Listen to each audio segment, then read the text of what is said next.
नमस्कार विद्यार्थी मित्रांनो, तुम्हा सर्वांचं मिस्टर प्रोफेसर या यूट्यूब चॅनलवर मी स्वागत करतो. तर रोटेशनल डायनामिक्सचा आपला हा सेकंड व्हिडिओ लेक्चर ओके, ज्यामध्ये आपण दोन डेफिनेशन्स आणि त्या दोन डेफिनेशनमधलं रिलेशन्स ओके, आणि आफ्टर दॅट काही examples okay, previous year examples. तुम्ही जसं बघू शकता की इथं मी महाराष्ट्र CET 2016ला आलेला क्वेश्चन आपण इथं डिस्कस करणार आहे. ठीक आहे, बघा सुरुवातीला आपण एक छोटी डेफिनेशन बघूया. फ्रिक्वेन्सी ठीक आहे, हिला कुठे कुठे एन न डिनोट करतात, कुठे कुठे स्मॉल एफ न डिनोट करतात. अतिशय इझी आहे, म्हणजे 8वी 9वी 10वीत पण आपण फ्रिक्वेन्सीची डेफिनेशन शिकलेली आहे. बघा, the number of रिव्हॉल्युशन्स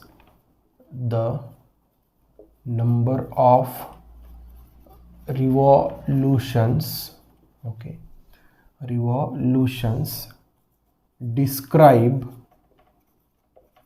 bye the particle in per unit time is known as frequency. Just for example, ठीक आहे, जस्ट फॉर एक्झाम्पल समजा एक पार्टिकल आहे. ठीक आहे, हा पार्टिकल समजा एका सेकंदामध्ये याने ओके, रिव्हॉल्युशन्स म्हणजे काय ओके, जो काही तो फिरता, एक राऊंड, 2 राऊंड, 3 राऊंड, समजा एका सेकंदात त्याने असे 100 रिव्हॉल्युशन्स केले. किती रिव्हॉल्युशन्स केले? 100 रिव्हॉल्युशन्स केले. तर हेच काय झालं हो तुमचं frequency. 100 revolutions per second, per unit time म्हटलं आपण. कोणता टाईम म्हटलं? Unit time. 100 revolutions per second, येतं लक्षात. मग फ्रिक्वेन्सी येतं लक्षात ओके, 200 रिव्हॉल्युशन्स पर सेकंद, ही काय झाली फ्रिक्वेन्सी. जसं आपला एखादा पंखा राहतो, आपला जो सिलिंग फॅन आहे, कन्सिडर करा की एका सेकंदात सिलिंग फॅन 10 वेळा आला, तर सिलिंग फॅनची फ्रिक्वेन्सी किती झाली मग? 10 रिव्हॉल्युशन्स पर सेकंद. 10 रिव्हॉल्युशन्स पर सेकंड. ठीक आहे, मग फ्रिक्वेन्सीचं जे काही SI युनिट राहते ते काय राहायला पाहिजे? बघा, फ्रिक्वेन्सीचं SI युनिट बघा. आता रिव्हॉल्युशन हा एक युनिट नाही आहे. 100 रिव्हॉल्युशन्स पर सेकंड म्हणजे फ्रिक्वेन्सीचा जो काही युनिट राहतो तो काय राहते? 1/सेकंद, किंवा याला आपण कसं लिहू शकतो? S⁻⁻1. याच्या लक्षात, the SI unit of frequency काय राहायला पाहिजे? 1/सेकंद किंवा S⁻⁻1. Revolution is not a unit. हा एक तर नंबर सांगतो किती रिव्हॉल्युशन्स, 100 रिव्हॉल्युशन्स. किती रिव्हॉल्युशन्स? 200 रिव्हॉल्युशन. रिव्हॉल्युशन एक नंबर सांगतो, ठीक आहे, एक नंबर सांगतो. आणि फ्रिक्वेन्सीचं युनिट काय राहायला पाहिजे? सेकंद इनवर्स ओके, किंवा 1/सेकंद किंवा S⁻⁻1. आले या गोष्टीवरून लक्षात. ठीक आहे, त्यानंतर बघा सेकंड आहे टाईम पिरियड. बघा, हा पण अतिशय इझी कॉन्सेप्ट आहे आणि ऑलरेडी तुम्ही हे सगळ्या गोष्टी शिकलेल्या आहे. ठीक आहे, टाईम पिरियड आपण कॅपिटल T न डिनोट करू. फ्रिक्वेन्सी एकतर स्मॉल n न डिनोट करतात कुठे कुठे, अदरवाईज स्मॉल f ने. ठीक आहे, टाईम पिरियड म्हणजे बघा अतिशय इझी आहे. बघा, हा समजा जो काही ऑब्जेक्ट आहे तो इनिशियली समजा A वर होता ओके, तो इनिशियल त्याची जी काही पोझिशन होती ती कुठे होती? A वर होती. ठीक आहे, आता हा ऑब्जेक्ट फिरला आणि परत तिथं आला. ठीक आहे ओके, म्हणजे इनिशियली जिथं होता फायनली तिथंच रीच झाला. तर इनिशियली जिथं होता आणि फायनली तिथंच रीच झाला. ओके, मग हे करण्यासाठी तो जो काही टाईम घेते त्याला काय म्हणते? Time period. येतं लक्षात. To complete the 1 revolution okay, time taken by the particle असं म्हणू शकतो आपण. टाईम, ठीक आहे, taken by the particle okay, to complete the 1 revolution. येतं लक्षात. एक रिव्हॉल्युशन कंप्लीट करण्यासाठी एखादा ऑब्जेक्ट जो काही टाईम घेतो ठीक आहे, त्याला काय म्हणायचं? Time period. जसं फॉर एक्झाम्पल एकदम सिम्पल आहे, टाईम पिरियडचं एकदम सिम्पल आहे. जसं की बघा, सेंट्रली सन आहे, आजूबाजूला आपली पृथ्वी काय करत आहे? गोल गोल फिरत आहे. ठीक आहे, बघा आता इनिशियली आपली जी काही पृथ्वी होती इथे होती, तिला परत इथंच येण्यासाठी किती दिवस लागतो? 365 डेज. किती लागते? 365 days. Therefore time period of earth किती आहे? 365 डेज. 365 डेज. लक्षात ओके. आणि जे काही टाइम पिरियडचं SI युनिट राहायला पाहिजे, टाइम पिरियडचं SI युनिट राहते सेकंद. टाइम पिरियडचं युनिट कसं करायचं? सेकंद. जसं आता हे टाइम पिरियड ऑफ अर्थ 365 डेजमध्ये आहे, याला आपण सेकंडमध्ये कन्वर्ट करू शकतो इझिली, काही मोठी गोष्ट नाही. याच्या लक्षात. मला जे सांगायचं आहे ते लक्षात येत आहे, इथपर्यंत काही प्रॉब्लेम नाही. आणि पुन्हा एक लक्षात ठेवायचं, टाईम पिरियड आणि फ्रिक्वेन्सीमध्ये ओके इन्व्हर्सली रिलेशन राहते. Okay, inversely time period is equals to 1 by frequency. हे महत्त्वाचं रिलेशन आहे. Time period is equals to 1 by frequency. आता हे का बरं इन्व्हर्स रिलेशन राहते आपण हे बघूया. बघा जसं की बघा ओके समजा जर आता ही जी काय याच एक्झाम्पल बघू आपण सन आहे, इथं पृथ्वी आहे. ठीक आहे, पृथ्वी समजा फिरायला किती दिवस घेत आहे? 365 दिवस. ठीक आहे, समजा फॉर एक्झाम्पल 365 दिवस घेत आहे, तर पृथ्वीची जी काही स्पीड आहे, ठीक आहे, आपण फॉर एक्झाम्पल म्हणताय, सपोज करताय, मलाही माहीत नाही ॲक्च्युली पृथ्वीची काय स्पीड आहे. समजा आपण असं कन्सिडर करू की 40 मीटर पर सेकंद आहे. पृथ्वीची जी काही स्पीड आहे ती किती आहे? 40 मीटर पर सेकंद समजा. ठीक आहे, समजा ती स्पीड आपण समजा पृथ्वीची 40 मीटरपासून समजा आपण 200 मीटर पर सेकंदमध्ये केली. Okay, 200 metre. ओके, म्हणजे जसं आपण 4-5 पट वाढवण्यासारखी झाली. ओके, आपण किती केली? 40वरून किती केली? 200 मीटर पर सेकंद. जेव्हा पृथ्वीची स्पीड 40 होती तेव्हा तिला किती दिवस लागायचे? 365 दिवस. आता तिची स्पीड 4 ते 5 पट वाढली, त्याच्यामुळे दिवस कमी लागणार. दिवस काय लागणार? कमी. आता स्पीड वाढल्यामुळे बघा, जेव्हा 40 मीटर पर सेकंड स्पीड होती, ठीक आहे, तर ती येणार. जशी स्पीड वाढली ती जास्त जोरात येणार, म्हणजे त्यांची फ्रिक्वेन्सी वाढणार. काय वाढणार? फ्रिक्वेन्सी. पण फ्रिक्वेन्सी वाढली पण दिवस कमी झाले, म्हणजे टाईम पिरियड कसा झाला? कमी झाला. कमी. ओके, येत्या लक्षात तुम्ही, म्हणजे फ्रिक्वेन्सी वाढायचा. समजा तो फास्ट फिरायला लागला तर टाईम पिरियड लवकर कंप्लीट करणार. टाईम पिरियड कसं कंप्लीट करणार? लवकर. पृथ्वी जर फास्ट फिरायला लागली तर 365 दिवस नाही घेणार, ती 50 दिवस घेणार. फास्ट फिरायला लागली म्हणजे काय? तिची रिव्हॉल्युशन्स वाढले म्हणजे काय वाढले? फ्रिक्वेन्सी. म्हणजे फ्रिक्वेन्सी वाढत आहे, टाईम पिरियड काय होत आहे? कमी. म्हणजे दोघांमध्ये रिलेशन कसं आहे? Time period is inversely proportional to the frequency. ही जर प्रोपोर्शनलिटी साईन जर आपण काढली, इक्वॅलिटी साईन आणली आणि सोबत काय आणला? Constant divided by frequency. Okay, experimental जर आपण केलं तर या कॉन्स्टंटची व्हॅल्यू किती आहे? 1.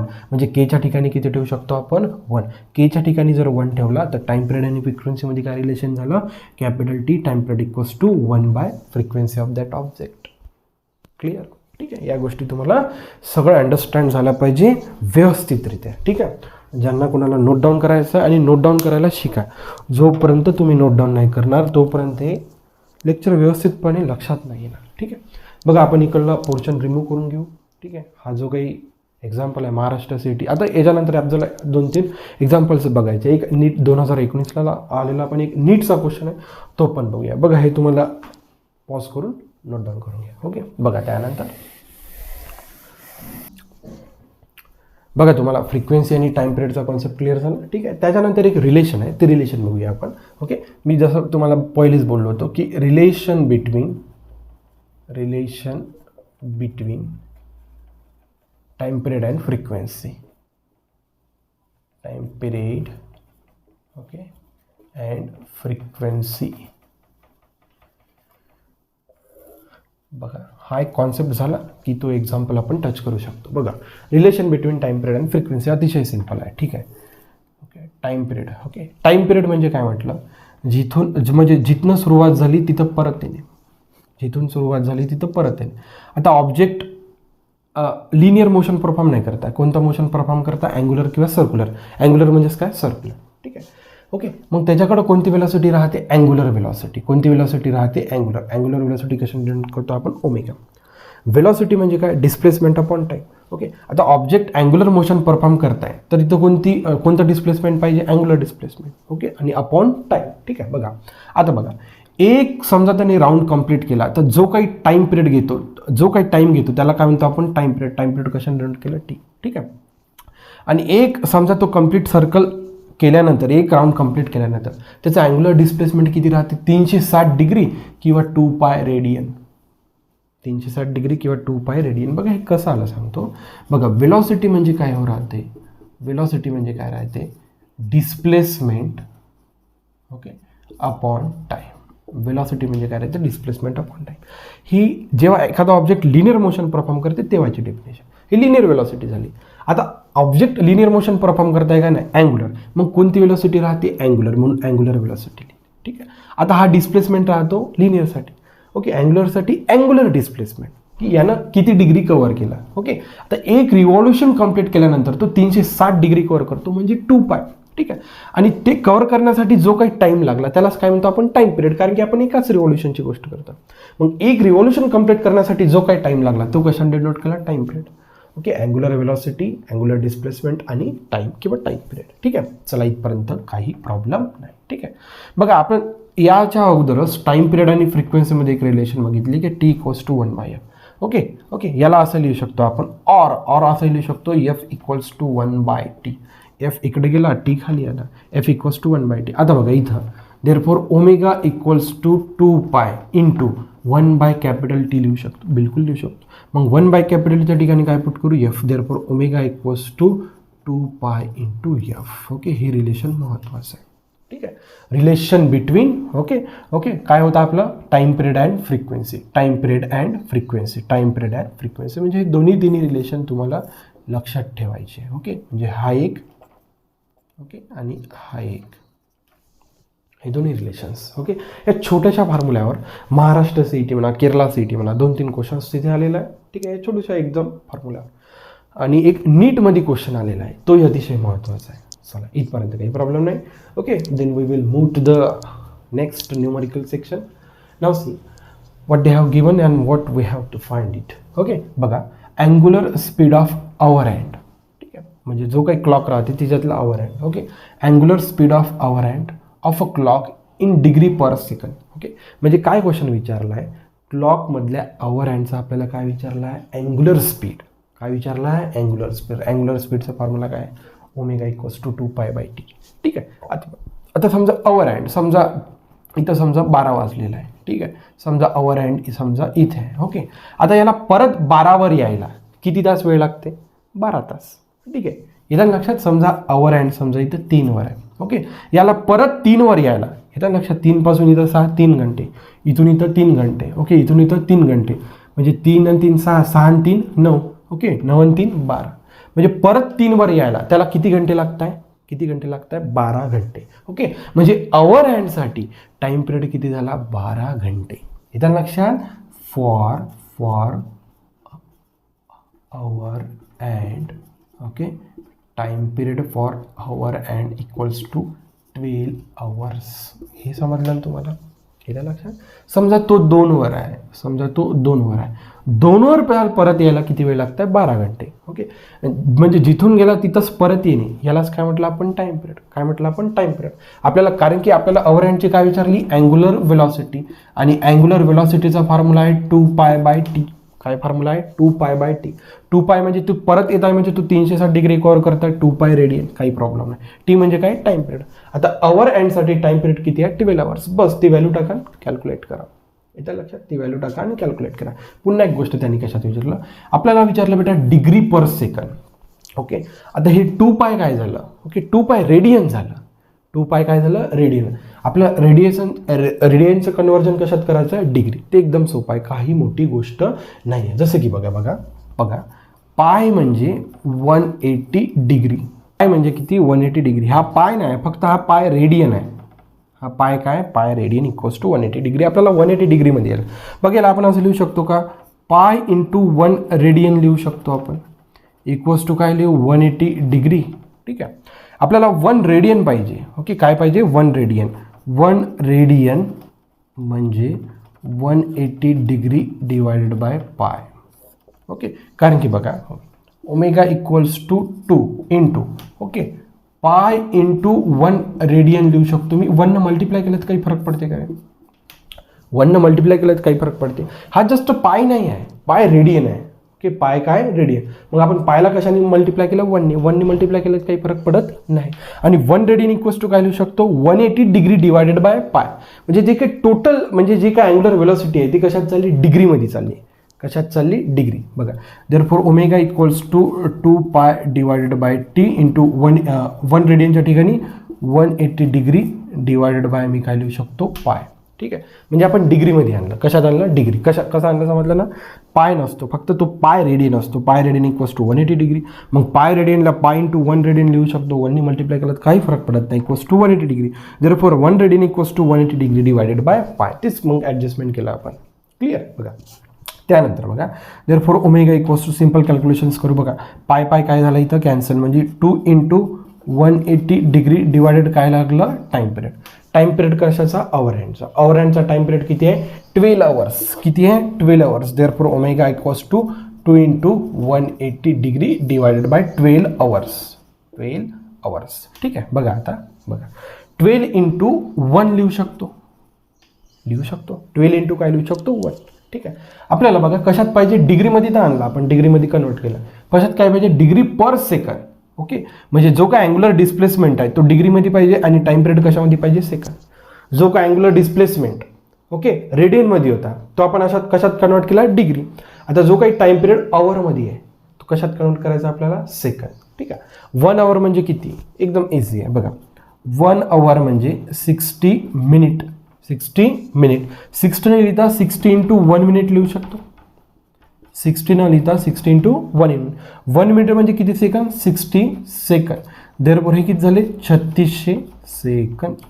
म्हणजे 1 आवर म्हणजे किती, 3600 सेकंद. ठीक आहे. मग आता इथं 1 आवरच्या ठिकाणी मी काय लिहू शकतो, 3600 सेकंद. म्हणजे वर डिग्रीमध्ये आणि खाली कुठे, सेकंडमध्ये. Therefore omega equals to 2 into 180 divided by 12 into 3600. बस. आता फक्त कॅल्क्युलेशन्स कर. आता फार मोठी गोष्ट नाही, एक नाही कोणतं तरी ऑप्शन आपलं क्लिक होणार म्हणजे होणारच. बघा W इक्वल्स टू आलं लक्षात, डिग्री पर सेकंदमध्ये. बघा 18 एका 18, 18 दोन्ही इथं काय 36. हा दोन काय झालं इथं कॅन्सर. ठीक आहे. 18 एका 18, 18 दोन्ही 36. हा दोन काय झालं इथं कॅन्सर. ठीक आहे नाही. वर म्हणजे राहिले आणि हा एक शून्य काय झालं इथं कॅन्सर. हा एक बघा 2 इंटू एकचा भाग गेला म्हणजे इथं 10/12 इंटू 200 असं राहिलं. येतं लक्षात. ओके. बघा त्यानंतर 10 गेट कॅन्सल, 1 गेट कॅन्सल, इथं 0 राहिला, 0 इथं मल्टिप्लाय झालं म्हणजे 1/120. किती यायला पाहिजे, एकदम सिम्पल कॅल्क्युलेशन्स आहे. ओके, कोणी पण करू शकते. 1/120. Therefore the option number 3 is the correct one. येतं लक्षात. जर तुम्ही अशा प्रकारे केलं, काही मोठी गोष्ट नाही. महाराष्ट्र CET नीट काढणे काही मोठी गोष्ट नाही, कोणी पण करू शकते. Okay. Now see the next part. बघा त्यानंतर ओके या लेक्चरमध्ये परत आपण 2 एक्झाम्पल्स बघूया. ठीक आहे. म्हणजे हा क्वेश्चन महाराष्ट्र CET 2015ला आलेला क्वेश्चन आहे आणि हा नीट 2019. ठीक आहे. ओके. तुमच्याकडे जे काही प्रॅक्टिस शीट वगैरे जे काही तुम्ही बुक्स यूज करता त्याच्यात नाही परत एक प्रिव्हियस इयर एक्झाम्पल्स करण्याचा प्रयत्न करायचा. प्रिव्हियस एक्झाम्पल्समधूनच तुम्हाला सर्व गोष्टीची आयडिया येण्याचे चान्सेस राहतात. क्लिअर. बघा एकदम सिम्पल आहे. बघा मागच्याच फॉर्मॅटवर हा एक्झाम्पल आहे. The difference between angular speed of minute hand and the second hand. ठीक आहे. म्हणजे दोन कोणाकोणाचा, हां मिनिट हँडचा आणि सेकंड हँडचा अँग्युलर स्पीडचा आपल्याला काय करायचा, डिफरन्स. ठीक आहे. पहिलं आपण काय करूया, एकदम सिम्पल आहे. बघा सोल्युशन म्हणजे त्यांनी आपल्याला काय विचारलं. ठीक आहे. अँग्युलर स्पीड ऑफ कोणाचा, पहिले minute hand. Okay. Minus of difference करता म्हणजे काय, minus. Okay. Angular speed of second hand, या दोघांचा आपल्याला काय काढायचा आहे, difference. The difference between the angular speed of minute hand minus of okay angular speed of second hand, दोघांचा काय विचारला, डिफरन्स. मग आपल्याला काय करायचं, आपण अँग्युलर स्पीड ऑफ पहिले मिनिट हँडची काढू, नंतर angular speed of second hand, दोघांच्या व्हॅल्यू याच्यात पुट करू आणि सोल्युशन काढू. ओके. जसं याच्या मागच्या एक्झाम्पलमध्ये आपण आवर हँडचं अँग्युलर स्पीड काढले, ते डिग्री पर सेकंदमध्ये काढलं. इथं तसं काही प्रॉब्लेम नाही. इथं कशात आहे, डायरेक्ट रेडियन पर सेकंद. म्हणजे जे काही चारही ऑप्शन्स आहेत ते रेडियन पर सेकंद म्हणजे रेडियनचा डिग्रीमध्ये कन्वर्ट करण्यात काही आपल्याला प्रॉब्लेम नाही. ठीक आहे. चला, काही प्रॉब्लेम नाही. पहिले आपण काढू, कशाचं काढू, angular speed of minute hand. ठीक आहे. Angular speed of minute hand. ठीक आहे. चला बघा. Okay. Angular speed of minute hand. ठीक आहे. आता समजा मिनिट हँड समजा 2 वर आहे, मिनिट हँड कुठे आहे, 2 वर. ठीक आहे. परत त्याला समजा मिनिट हँड 2 वर आहे. ठीक आहे. हा बरोबर आहे. ओके. म्हणजे 2 वाजून समजा 10 मिनिट झाले तर 2 वर आहे. ओके. 3 वाजून 10 मिनिट झाले म्हणजे परत 2 वर यायला त्याला किती वेळ लागतो, 1 घंटा. हे लक्षात. आवर हँड आणि मिनिट हँडमध्ये फरक आहे, तुम्ही एकदा गहन आहे बघून घ्याल बरोबर. आवर हँडला परत तिथे येण्यासाठी 12 घंटे लागते, मिनिट हँडला किती घंटे लागते, 1 घंटा, आणि सेकंड हँडला 60 मिनिटात, सॉरी 60 सेकंदात. सेकंड हँड किती, 60 सेकंदात येतो. इथे लक्षात येत आहे का नाही लक्षात. आवर हँडला परत तिथंच येण्यासाठी किती वेळ लागतो, 12 घंटे. मिनिट हँडला किती लागतो, 1 घंटा म्हणजे 60 मिनिट. ओके. आणि सेकंड हँडला किती वेळ लागतो, 60 सेकंद, जस्ट 1 मिनिट, 60 सेकंद. 3 काठी राहतात, hour hand, minute hand, second hand. आवरला किती घंटे लागते, किती जायचं टाईम पिरियड किती आहे, एक रिव्होल्यूशन कम्प्लीट करण्यासाठी किती वेळ घेतो, 12 घंटे. मिनिटात किती वेळ घेतो 1 घंटा आणि सेकंद फक्त 60 सेकंद. ठीक आहे, बघा तोच formula 2π divided by time period. 2π divided by time period. Time period कोणाचा? मिनिट हँडचा. मिनिट हँडचा टाईम पिरियड किती आहे? 1 आवर. 1 आवर. ठीक आहे, आपल्याला फक्त बघा 2π रेडियनमध्ये ऑलरेडी आहे, खालची गोष्ट कशात कन्वर्ट करायला लागते? सेकंद. ठीक आहे, 2π काही प्रॉब्लेम नाही. 2π रेडियनमध्ये आहे, आपल्याला खालची गोष्ट कशात पाहिजे? सेकंद. 2π. ठीक आहे, 1 आवर म्हणजे किती? 60 मिनिट. ओके, म्हणजे 60 इंटू मी काय लिहू शकतो? 1 मिनिट. ठीक आहे, देअरफॉर 2π अपॉन 60 आणि 1 मिनिट म्हणजे किती सेकंद? 60 सेकंद. म्हणजे आता गोष्ट आली रेडियन पर सेकंदमध्ये. ओके, याला कॅल्क्युलेट करू. बघा बेक वे इथं भाग जाते समजा, किंवा असंही ठेवलं तरी काही प्रॉब्लेम नाही. आपण सरळ सरळ काय करू? 2π divided by 3600 radian per second. Okay, हे अँग्युलर स्पीड आपण मिनिट हँडसाठी काढली. अँग्युलर स्पीड आता कोणासाठी काढू? सेकंड हँडसाठी. तेच 2π divided by time period of second hand. Second हँडसाठी टाईम पिरियड राहतो 60 सेकंद. ठीक आहे, therefore radian per second. Radian per second. हा झाला इक्वेशन नंबर फर्स्ट. हा झाला इक्वेशन नंबर सेकंड. या इक्वेशन एमध्ये आपण ह्या सगळ्या गोष्टी पुट करू. इक्वेशन एमध्ये okay angular speed of minute hand टाकू आणि angular speed of second hand. ठीक आहे, angular speed of minute hand किती आहे? ठीक आहे, बघा इथं पुट करतो. बघा angular speed of minute hand minus angular speed of second hand. ठीक आहे, पहिले मिनिट हँडसाठी. मिनिट हँडसाठी किती आहे? 2π डिवायडेड बाय 3600. इथे किती आहे? 2π डिवायडेड बाय 60 सेकंड हँडसाठी. ठीक आहे, बघा आता खालचा बेस सेम करायचा जर राहिला आपल्याला, तर खालीवर कितीने मल्टिप्लाय करावं लागेल आपल्याला? 60. ओके, आता 3600 बेस काय झाला इथे? सेम. खाली किती लिहू आपण? 3600. ठीक आहे, थोडं difference between angular speed of minute hand and the second hand of a clock is. उलटं झालं का काय का? कारण की निगेटिव्हमध्ये चाललं. कशात चाललं? Negative. Speed of second hand आणि मिनिट हँड थोडंसं इंटर कन्वर्ट झाले आपले. ठीक आहे, आपल्याला काय करायचं होतं की second hand minus of minute hand. या लक्षात, angular speed of second hand minus minute hand. ठीक आहे, काही प्रॉब्लेम नाही. The difference between the angular speed of, बघा इथं पाहिजे होता सेकंड आणि इथं पाहिजे होतं मिनिट. क्वेश्चन चुकला आपला. The angular speed of second hand and the minute hand. ठीक आहे, म्हणजे सेकंद पुढे पाहिजे होता आणि मिनिट मागे पाहिजे होता. Second minute second. अरे बस झालं, 2 मिनिटाची गोष्ट. Angular speed of second to minute. Second to minute. ठीक आहे, आता यही इंटरचेंज झालं. हा बस, बाकी काही नाही, बाकी सगळं ओके. बघा पहिले angular speed of second hand घेऊन घ्या. किती आहे? 2π divided bye 60.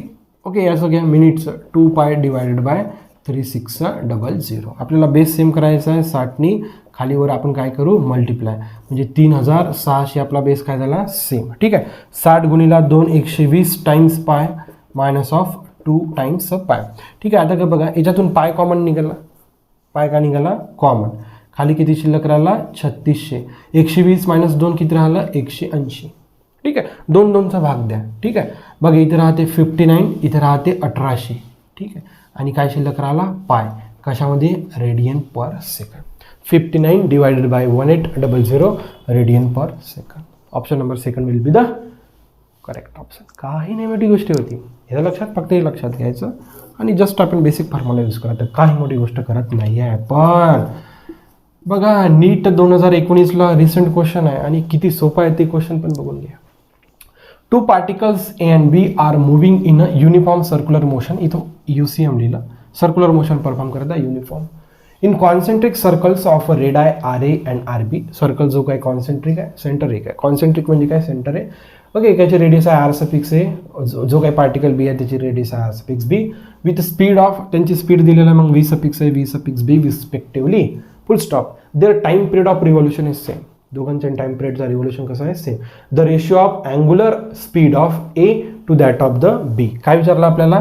The ratio of angular speed of A to that of B. दोघांचं काय विचारलं आपल्याला? Ratio. Angular speed of A to the angular speed of b. The ratio of angular speed of a to that of angular speed of b. Okay, एकच condition दिला, लक्षात द्या. दोघांचा time period कसा आहे दिला आहे, सेम.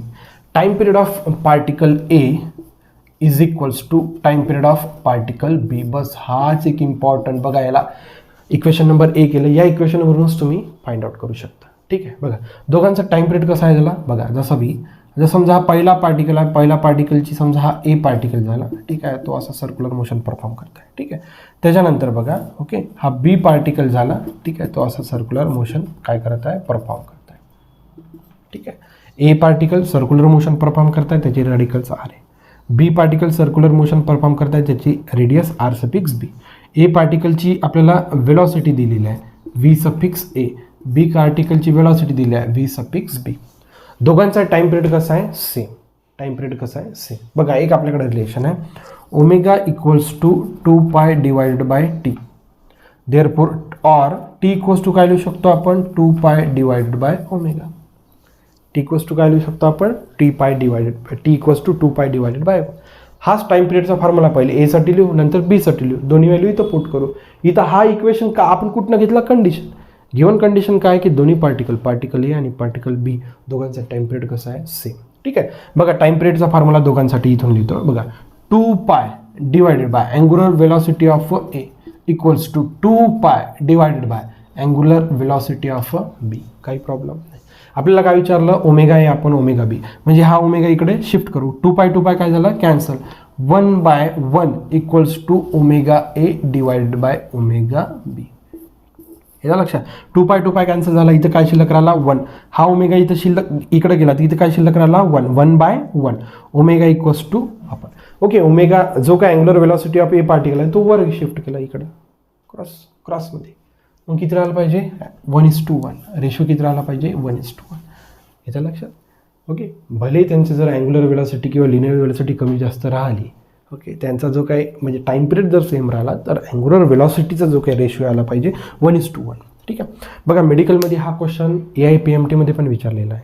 नीट 2019मध्ये हा रिपीट झालेला क्वेश्चन AIPMTमध्ये पण विचारला आहे. थोडंसं फॉर्मॅट वेगळा असणार, पण कॉन्सेप्ट असा आहे.